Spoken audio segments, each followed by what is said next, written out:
It is a particularly interesting location for me to be sitting today, given that over a decade ago I sat in this very chair right here in the European Union Parliament. And at that time, I warned the world of what was coming.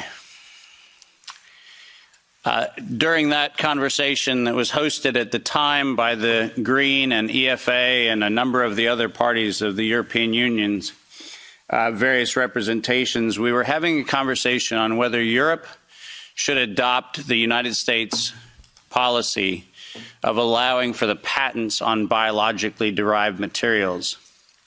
And at the time, I urged this body, and I urged people around the world, that the weaponization of nature against humanity had dire consequences. Tragically, I sit here today with that unfortunate line that I don't like to say, which I told you so. But the fact of the matter is, we're here not for a reprisal on past decisions. We're here to actually, once again, come to the face of the human condition and ask the question, who do we want to be? What do we want humanity to look like? And rather than seeing this as an exercise in futility, which is very easy from time to time when you're in the position I'm in, I actually see this not as an exercise in futility. I see this as one of the greatest opportunities that faces us, because we now have a public conversation, which is now front and center in people's minds. When this was an esoteric conversation about biological patents, nobody cared. But when that conversation came home, then it became something people can care about. So I'm actually quite grateful for this opportunity. I thank the members of Parliament for hosting this. I thank all of the translators who, I apologize in advance. I will use terminology that is probably very difficult to translate, so my apologies. And I'd also like to acknowledge the fact that many of you are aware of my involvement with this, in large part due to the amazing work of my wonderful wife, Kim Martin, who encouraged me at the very early days of this pandemic to get on front of the camera and talk about all the information that I had been sharing among very small groups around the world. And it was, in fact, her encouragement that put me in a place where many of you have heard what I have to say. Ironically, the world that I came from, that used to be very popular, my CNBC and Bloomberg presentations, which were televised on mainstream media around the world, was an audience that I lost. I can confidently say COVID diminished my fame. But I can also confidently say that I'd rather stand among the people with whom I'm standing today than any of the folks that were part of that previous world. So this is a much better place to be. My role today is to set the stage for this conversation in a historical context, because this did not come in the last 3 years. This did not come in the last 5 or 6 years. This actually is an ongoing question that probably began here in Europe in the early stages of the mid-1900s, but certainly by 1913, 1914, this conversation started right here in Central Europe. The pandemic that we alleged to have happen in the last few years also did not happen overnight. In fact, the very specific pandemic using coronavirus began in a very different time. And we'll try to advance the slides here with one of these things. Oh, there we go. Most of you don't know that coronavirus as a model of a pathogen was isolated in 1965. Coronavirus was identified in 1965 as one of the first infectious replicatable viral models that could be used to modify a series of other experiences of the human condition. It was isolated once upon a time associated with the common cold. But what's particularly interesting about its isolation in 1965 was that it was immediately identified as a pathogen that could be used and modified for a whole host of reasons. And you heard me correctly, that was 1965. And by the way, these slides are public domain. You're welcome to look at every single reference. Every comment that I made is based on published material, so do make sure that you look at those references. But in 1966, the very first COV coronavirus model was used as a transatlantic biological experiment in human manipulation. And you heard the date, 1966. I hope you're getting the point of what I'm saying. This is not an overnight thing. This is actually something that's been long in the making. A year before I was born, we had the first transatlantic coronavirus data sharing experiment between the United States and the United Kingdom. And in 1967, the year I was born, we did the first human trials on inoculating people with modified coronavirus. Isn't that amazing? 56 years ago, the overnight success of a pathogen that's been 56 years in engineering. And I want that to chill with all of you. Where were we when we actually allowed, in violation of biological and chemical weapons treaties, where were we as a human civilization when we thought it was an acceptable thing to do to take a pathogen for the United States and infect the world with it? Where was that conversation? And what should have been that conversation in 1967? That conversation wasn't had. Ironically, the common cold was turned into a chimera in the 1970s. And in 1975, 1976, and 1977, we started figuring out how to modify coronavirus by putting it into different animals, pigs and dogs. And not surprisingly, by the time we got to 1990, we found out that coronavirus as an infectious agent was an industrial problem for two primary industries, the industries of dogs and pigs. Dog breeders and pigs found that coronavirus created gastrointestinal problems, and that became the basis for Pfizer's first spike protein vaccine patent, filed, are you ready for this, in 1990. Did you hear what I just said? 1990. Operation Warp Speed? I'm sorry. Where's the warp and the speed? Pfizer, 1990, the very first spike protein vaccine for coronavirus. Isn't that fascinating? Isn't it fascinating that we were told that, well, the spike protein is a new thing. We just found out that that's the problem. No. As a matter of fact, we didn't just find out it was not just now the problem. We found that out in 1990 and filed the first patents on vaccines in 1990 for the spike protein of coronavirus. And who would have thought? Pfizer. Clearly the innocent organization that does nothing but promote human health. Clearly Pfizer. The organization that has not bought the votes in this chamber and in every chamber of every government around the world. Not that Pfizer. Certainly, they wouldn't have had anything to do with this. But oh yes, they did. And in 1990, they found out that there was a problem with vaccines. They didn't work. You know why they didn't work? It turns out that coronavirus is a very malleable model. It transforms and it changes and it mutates over time. As a matter of fact, every publication on vaccines for coronavirus from 1990 until 2018, every single publication concluded that coronavirus escapes the vaccine impulse, because it modifies and mutates too quickly for vaccines to be effective. And since 1990 to 2018, that is the published science, ladies and gentlemen. That's following the science. Following the science is their own indictment of their own programs that said it doesn't work. And there are thousands of publications to that effect, not a few hundred, and not paid for by pharmaceutical companies. These are publications that are independent scientific research that shows unequivocally, including efforts of the chimera modifications made by Ralph Baric in the University of North Carolina, Chapel Hill. All of them show vaccines do not work on coronavirus. That's the science. And that science has never been disputed. But then we had an interesting development in 2002. And this date is most important. Because in 2002, the University of North Carolina, Chapel Hill patented, and I quote, an infectious replication defective clone of coronavirus. Listen to those words, infectious replication defective. What does that phrase actually mean? For those of you not familiar with language, let me unpack it for you. Infectious replication defective means a weapon.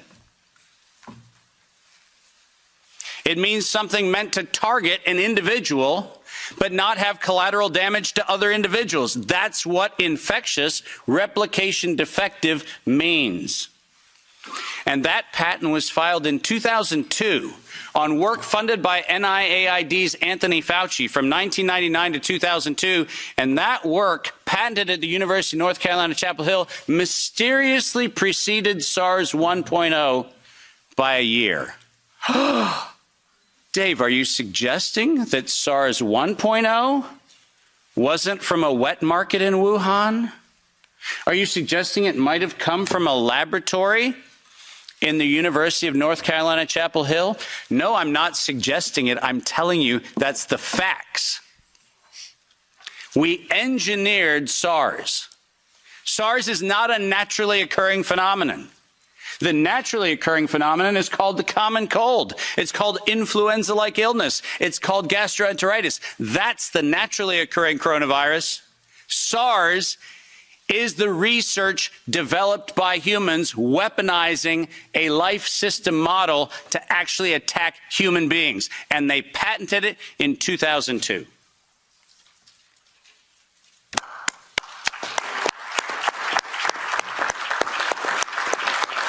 And in 2003, giant surprise, the CDC filed the patent on coronavirus isolated from humans in violation, once again, of biological and chemical weapons treaties and laws that we have in the United States. And I'm very, very precise on this. The United States likes to talk about its rights and everything else and the rule of law and all the nonsense that we like to talk about. But we don't ratify treaties about, I don't know, defending humans. We conspicuously avoid that. We actually have a great track record of advocating for human rights and then denying them when it comes to actually being part of the international community, which is a slightly problematic thing. But let's get something very clear. When the CDC in April of 2003 filed the patent on SARS coronavirus isolated from humans, what did they do? They downloaded a sequence from China and filed a patent on it in the United States.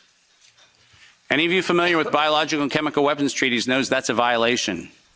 That's a crime. That's not an innocent oops. That's a crime.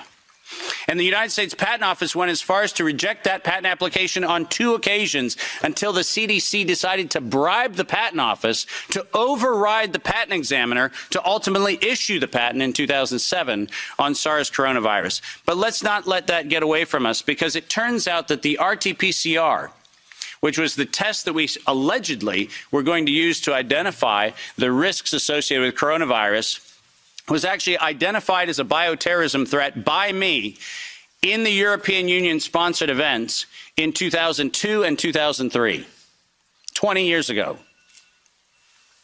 That happened here in Brussels and across Europe. In 2005, this particular pathogen was specifically labeled as a bioterrorism and bioweapon platform technology. Described as such. That's not my terminology that I'm applying to it. It was actually described as a bioweapons platform technology in 2005. And from 2005 onwards, it was actually a biowarfare enabling agent, its official classification from 2005 forward. I don't know if that sounds like public health to you. Does it? Biological warfare enabling technology. That feels like not public health. That feels like not medicine. That feels like a weapon designed to take out humanity. That's what it feels like. And it feels like that because that's exactly what it is. We have been lured into believing that EcoHealth Alliance and DARPA and all of these organizations are what we should be pointing to. But we've been specifically requested to ignore the facts that over $10 billion have been funneled through black operations through the check of Anthony Fauci and a side-by-side ledger where NIAID has a balance sheet and next to it is a biodefense balance sheet equivalent dollar-for-dollar matching that no one in the media talks about. And it's been going on since 2005. Our gain-of-function moratorium, the moratorium that was supposed to freeze any efforts to do gain-of-function research. Conveniently, in the fall of 2014, the University of North Carolina, Chapel Hill received a letter from NIAID saying that while the gain-of-function moratorium on coronavirus in vivo should be suspended, because their grants had already been funded, they received an exemption. Did you hear what I just said? A biological weapons lab facility at the University of North Carolina, Chapel Hill, received an exemption from the gain-of-function moratorium so that by 2016 we could publish the journal article that said SARS coronavirus is poised for human emergence in 2016. And what, you might ask, Dave, was the coronavirus poised for human emergence? It was WIV1, Wuhan Institute of Virology Virus 1. Poised for human emergence in 2016 at the proceedings of the National Academy of Sciences, such that by the time we get to 2017 and 2018, the following phrase entered into common parlance among the community. There is going to be an accidental or intentional release of a respiratory pathogen. The operative word, obviously, in that phrase, the word release. Does that sound like leak? Does that sound like a bat and a pangolin went into a bar in the Wuhan market and hung out and had sex, and lo and behold, we got SARS-CoV-2? No. Accidental or intentional release of a respiratory pathogen was the terminology used, and 4 times in April of 2019, 7 months before the allegation of patient number 1, 4 patent applications of Moderna were modified to include the term accidental or intentional release of a respiratory pathogen as the justification for making a vaccine for a thing that did not exist. Keep going. If you have not done so, please make sure that you make reference in every investigation to the premeditation nature of this, because it was in September of 2019 that the world was informed that we were going to have an accidental or intentional release of a respiratory pathogen so that by September 2020, there would be a worldwide acceptance of a universal vaccine template. That's their words, right in front of you on the screen. The intent was to get the world to accept a universal vaccine template, and the intent was to use coronavirus to get there. And the last slide. This isn't advancing, so if I could have somebody do it. Let's read this, because we have to read this into the record everywhere I go. Until an infectious disease crisis is very real, present, and at the emergency threshold that is often largely ignored. To sustain the funding base beyond the crisis, he said, we need to increase the public understanding for the need for medical countermeasures such as a pan-influenza or pan-coronavirus vaccine. A key driver is the media, and the economics will follow the hype. We need to use that hype to our advantage to get to the real issues. Investors will respond if they see profit at the end of the process. Sounds like public health? Sounds like the best of humanity? No, ladies and gentlemen, this was premeditated domestic terrorism stated at the proceedings of the National Academy of Sciences in 2015, published in front of them. This is an act of biological and chemical warfare perpetrated on the human race, and it was admitted to in writing that this was a financial heist and a financial fraud. Investors will follow if they see profit at the end of the process. Let me conclude by making 5 very brief recommendations. The last slide. Nature was hijacked. This whole story started in 1965 when we decided to hijack a natural model and decide to start manipulating it. Science was hijacked when the only questions that could be asked were questions authorized under the patent protection of the CDC, the FDA, the NIH, and their equivalent organizations around the world. We didn't have independent science. We had hijacked science. And unfortunately, there was no moral oversight in violation of all of the codes that we stand for. There was no independent, financially disinterested, independent review board ever impaneled around coronavirus, not once. Not once. Not since 1965. We do not have a single independent IRB ever impaneled around coronavirus. So morality was suspended for medical countermeasures. And ultimately, humanity was lost because we decided to allow it to happen. Our job today is to say, no more gain-of-function research, period. No more weaponization of nature, period. And most importantly, no more corporate patronage of science for their own self-interest unless they assume 100% product liability for every injury and every death that they maintain. Thank you very much.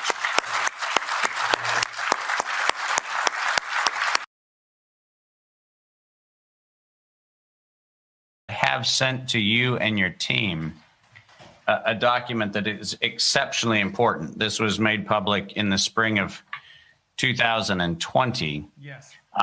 This document, which you do have and can be posted in the public record, is quite critical in that we took the reported gene sequence, which was reportedly isolated as a novel coronavirus, indicated as such by the ICTV, the International Committee on Taxonomy of Viruses of the World Health Organization.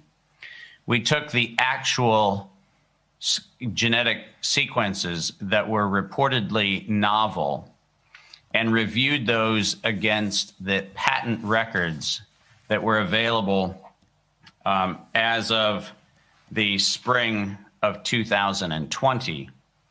And what we found, as you'll see in this report, are over 120 patented pieces of evidence to suggest that the declaration of a novel coronavirus was actually entirely a fallacy. There was no novel coronavirus. There are countless very subtle modifications of coronavirus sequences that have been uploaded, but there was no single identified novel coronavirus at all. As a matter of fact, we found records in the patent records of sequences attributed to novelty going to patents that were sought as early as 1999. So not only was this not a novel anything, it's actually not only not been novel, it's not been novel for over 2 decades. But let's take a very short and what I'll do is I'll take you on a very short journey through the patent landscape to make sure people understand what happened. But as you know, up until 1999, the topic of coronavirus vis-a-vis the patenting activity around coronavirus was uniquely applied to veterinary sciences. The first vaccine ever patented for coronavirus was actually sought by Pfizer. The application for the first vaccine for coronavirus, which was specifically this S-spike protein. So the exact same thing that allegedly we have rushed into invention. The first application was filed January 28th, 2000, 21 years ago.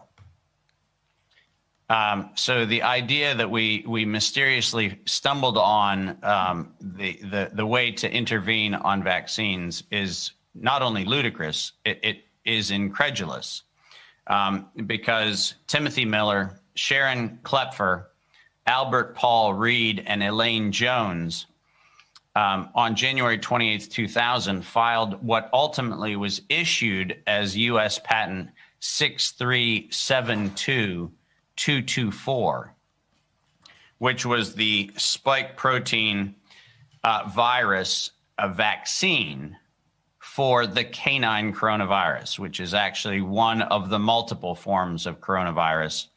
But as I said, the early work up until 1999 was largely focused in the area of vaccines for animals. The two animals receiving the most attention were probably Ralph Barrick's work on rabbits and the rabbit cardiomyopathy that was associated with significant problems among rabbit breeders, and then canine coronavirus in Pfizer's work to identify how to develop S and spike protein vaccine target candidates, giving rise to the obvious evidence that says that neither the coronavirus concept of a vaccine nor the principle of the coronavirus itself as a pathogen of interest with respect to the spike protein's behavior is anything novel at all. As a matter of fact, it's 22 years old based on patent filings. What's more problematic, and what is actually the most egregious problem, is that Anthony Fauci and NIAID found the malleability of coronavirus to be a potential candidate for HIV vaccines. And so SARS is actually not a natural progression of a zoonotic modification of coronavirus. As a matter of fact, very specifically, in 1999, Anthony Fauci funded research at the University of North Carolina, Chapel Hill, specifically to create, and you cannot help but lament what I'm about to read, because this comes directly from a patent application filed on April 19th, 2002. And you heard the date correctly, 2002, where the NIAID built an infectious replication defective coronavirus that was specifically targeted for human lung epithelium. In other words, we made SARS. And we patented it on April 19th, 2002, before there was ever any alleged outbreak in Asia, which, as you know, followed that by several months. That patent, issued as U.S. Patent 7279327, that patent clearly lays out in very specific gene sequencing the fact that we knew that the ACE receptor, the ACE2 binding domain, the S1 spike protein, and other elements of what we have come to know as this scourge pathogen was not only engineered, but could be synthetically modified in the laboratory using nothing more than gene sequencing technologies, taking computer code and turning it into a pathogen or an intermediate of the pathogen.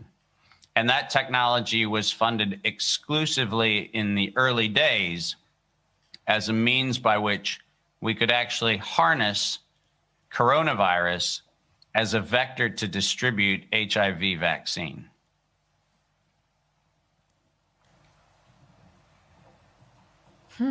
I'll let you translate that, because that's a lot of material. Okay.